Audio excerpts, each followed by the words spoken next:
மன அழுத்தத்தில் இருக்கலாம், மன சோர்வுல இருக்கலாம், நெருக்கடியில இருக்கலாம், போராட்டத்தில் இருக்கலாம், வருமானம் இல்லாமல் இருக்கலாம்.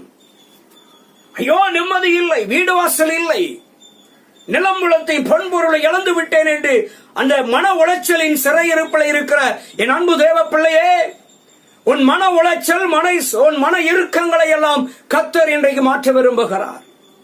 உன் சிறையிருப்பை இன்றைக்கு மாற்ற விரும்புகிறார். உன் வியாதி என்ற சிறையிருப்பை என்னை விட்டு விலைக்கு போட கர்த்தர் விரும்புகிறார். உன்னை விடுவிக்க விரும்புகிறார். ஆண்டவர் சொல்லுகிற பொழுது சகரியா 9:12 என்ன சொல்லுகிறது? சகரியா தீர்க்கதரிசி மூலியமாய் கர்த்தர் எழுதி வைத்திருக்கிறார். நம்பிக்கையுடைய சிறைகளே, சிறையின் அனுபவத்தில் இருக்கிறவர்களே, நம்பிக்கையோடு சிறையின் அனுபவத்தில் இருக்கிறவர்களே, அரணுக்கு திரும்புங்கள். அரண் யாரு? கர்த்தராகிய இயேசு கிறிஸ்து தான் உங்களுக்கும் எனக்கு அரணாயிருக்கிறார்.